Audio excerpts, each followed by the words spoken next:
Hey guys, I just want to talk about this short little video I was watching today, and it had a huge, profound impact on me. And I forget the name of the founder of Netflix, but Netflix was a cultural phenomenon.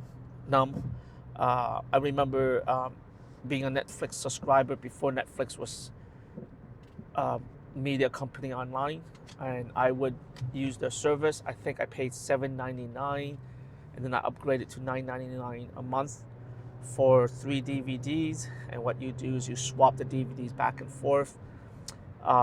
You can have 3 DVDs out any given time. When you send one back, by the time they receive it, they'll send another one out to you, right? And then I think it was $7.99 for two, $9.99 for three, and then it was like $14.99 for four or something. I can't remember. Anyways, he said something kind of really impactful and interesting, and he said that he gave two stories, and the first story was he said that he would usually run to the airport because when he was starting this business, he had to go to a lot of meetings, and he was constantly traveling on planes, right? And because he was, what happens when you are an overachiever, you pack your schedule in really tight. Like, there's hardly any buffers. And sometimes he would not plan things correctly, and he would like just literally run to the airport, run to the terminal. And when he ran to the terminal, sometimes the plane would be a delay. And so he'll be running there, and then he'll sit at the gate waiting for like 30 minutes to an hour, all drenched in sweat. Or sometimes he's running there and he's late and the plane's leaving anyways. So the running didn't really help, you know. I'm sure it helped once in a while. And he said, at the end of the day, if he planned better, he didn't have to run, right? So that's one story. And then the second story was he said that, he had hundreds of ideas to try to grow his company, Netflix. So at one time, Netflix was smaller than Blockbuster. It wasn't really a force to be reckoned with. And they would like try all sorts of stuff, right? And what happened was he would like scrutinize every little detail, right?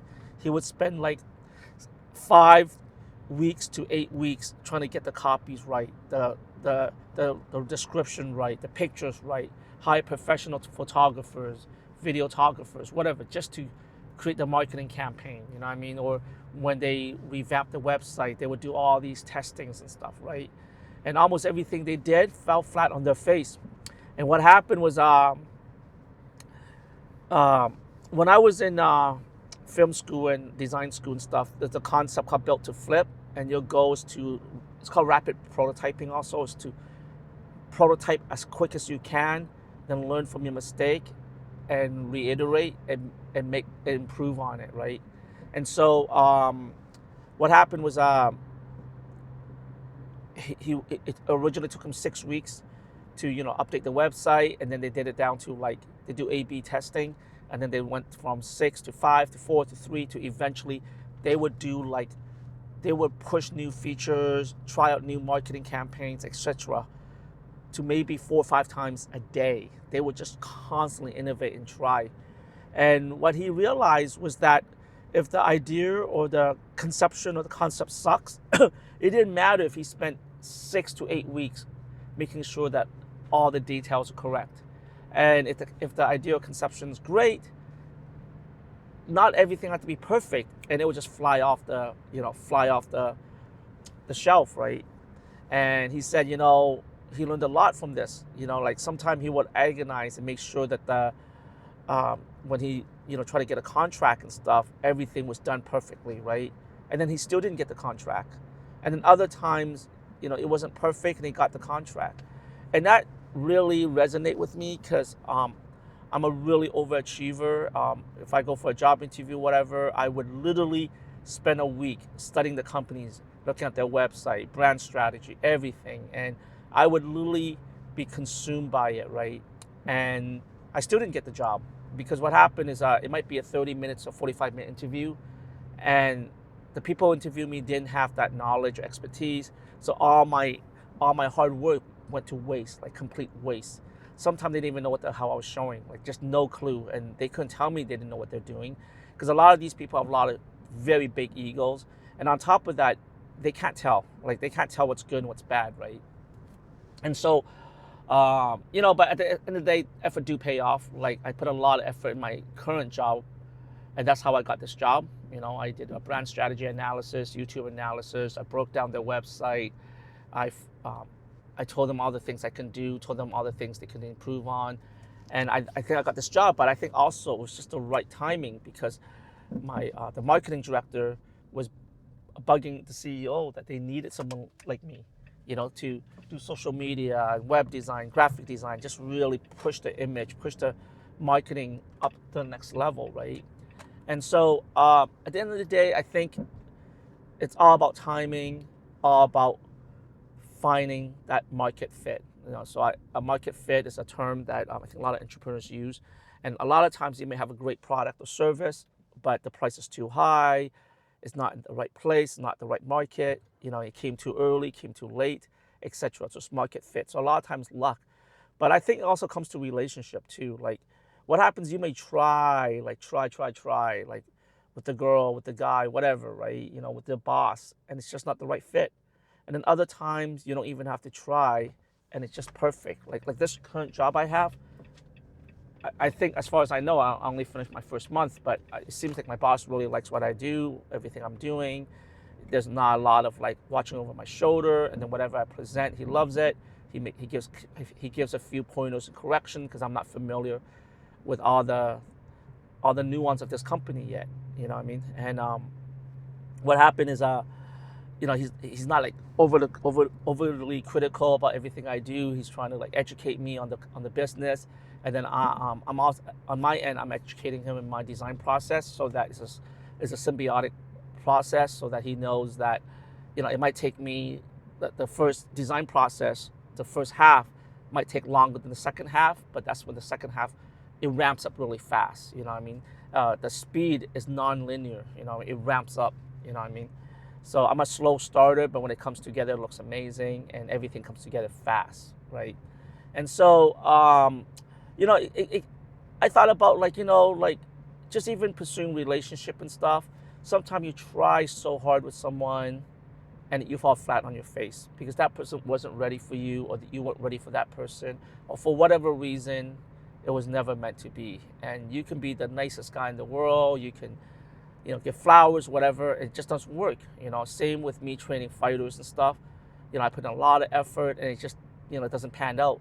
The fighters move on to a different gym, etc. And then there's other times where it's just click, and everything is smooth sailing. And what this guy, I forget his name, he said, listen, look for what clicks. Look for what clicks. In other words, try different things, but your goal is to see what works. You know what I mean? So in other words, don't put all your effort in one thing, because you may be wasting your time. Instead, let's just say you're trying to do the perfect font, perfect typography, perfect layout, but your marketing concept sucks, right?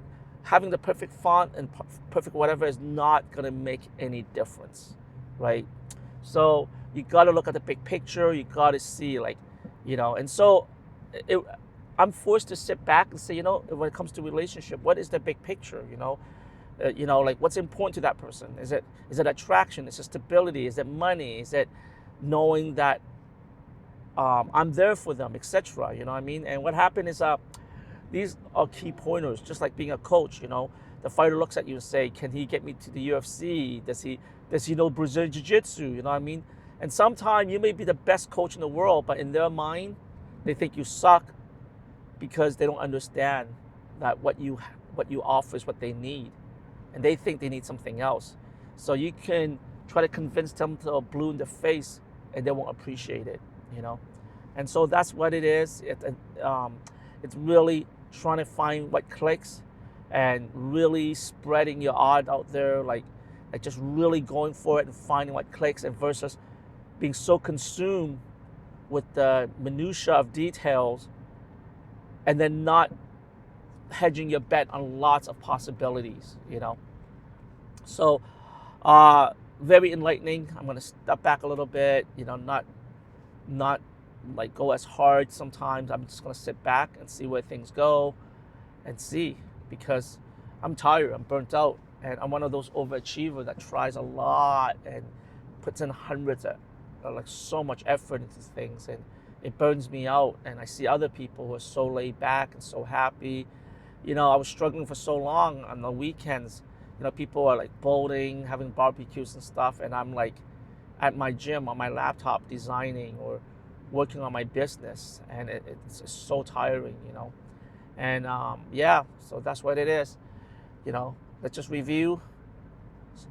Hedge your bet by doing a lot of things. I'm not saying do it sloppy, but what it's saying is that look for the big. There's another guy who said this. He goes, what is going to move the needle, right? There are certain things that would not move the needle. Don't even bother. So is paying attention to the font or typography going to move the needle? When the user, reader, whatever, don't even notice those things. You know what I mean? What is going to move the needle? And you have to ask yourself, what's going to move the needle? What's important? And so I always forget that sometimes. I'm so caught up in like trying to show people what I can do and how good I am and stuff. And I wish I kind of know this, but I wish I heard this before, because it would have saved me so much time when I prepare for job interview. Literally, when I prepare for job interview, I would do all these complicated breakdowns. And when I show up to the interview, I don't even have a chance to show what I've been working on. On top of that, they give me homework assignment that's not even what I've been working on. So I'm doubling the work, you know what I mean? And instead I should be walking in super cool and like, yeah, this is me. I'm super cool. I can do all these things. If you guys were to hire me, these are things you can do, add so much value to your company and stuff. I should have worked on being a better salesperson, And in my last job, in my current job, that's what I did. I think partly because I've been to so many job interviews, so it just became so second nature for me to just walk in and just start talking. And, and sometimes you just have to pay your dues. And sometimes you can't short circuit that. The guy who founded Netflix, he said he tried over 100 ideas. He tried over 100 ideas. That's how crazy it is. So sometimes you want to be a smooth operator, you want to be that suave guy. You can't. You just got to bang your head 1,000 times before you're smooth. So I think that's the problem also with gurus and marketers and stuff. They bang their head 1,000 times and they're trying to sell you the finished product. You won't have their confidence. You won't have their suave because you didn't bang your head 1,000 times. And the worst yet, the fake gurus, the fake marketers, they never bang their head. They just steal the cream, but they didn't put in the work.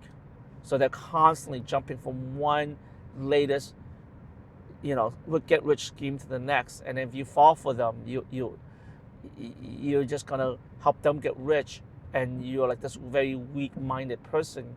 Because to get mentally and physically strong and emotionally strong, you have to bang your head thousands and thousands of times.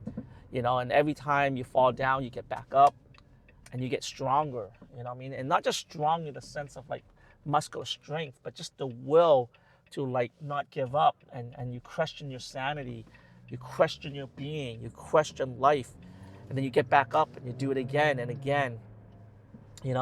And these are things that I'm dealing with right now, and there's just so much things on my head that I'm literally having a headache right now. I have a huge migraine, I have a huge headache, and I kind of know the answers. I kind of know what I need to do. I'm just so afraid of doing it.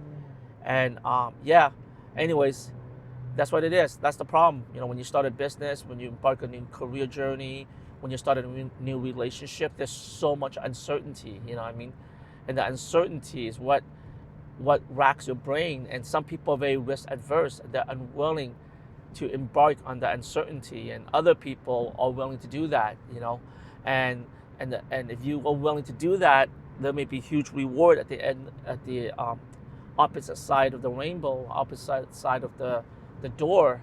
But sometimes there may not be, and you're like falling flat on your face. So it's so heartbreaking. Sometimes you put in so much effort and nothing comes out of it, and and you're like so heartbroken, because It's not just the heartbroken. People don't understand. People say, oh, try again. No, it's not to try again. It's the effort, the energy. There's only so much resources you have, right? Not just monetary resources, but the enthusiasm, the patience, the love, the drive. There's only so much you can do before you break down, before you can't do it anymore. We are not machine. We're not robot. And even if you're a robot machine, robots and machine gets broken down. They get broken down all the time too. You know what I mean? So, yeah, it's just you know so much to learn. Anyways, I'm rambling, but I hope you guys got the lesson. Let's just quickly review. I segue a little bit, but find market fit. Don't get caught up in minutia.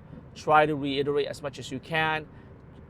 Try to spread your risk out, and then at the same time, you don't come to this conclusion until you bang your head 1,000 times. So I can tell you to find the market fit, but you won't find the market fit. You won't find the right person to love right away because it's hard. And you can only do that by kissing hundreds of frogs, by screwing up thousands of times.